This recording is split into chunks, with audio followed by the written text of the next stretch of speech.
siyang naging kasagutan sa matagal ko na pinagdarasan.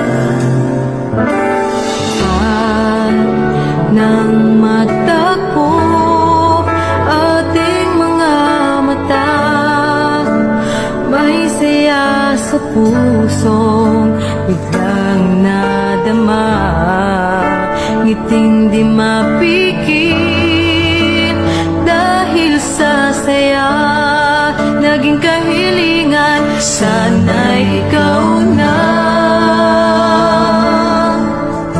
Ngayon ay pagbubuklodin tayong dalawa, ay pag-isahin ang pangako sa Diyos ating pagtibayin.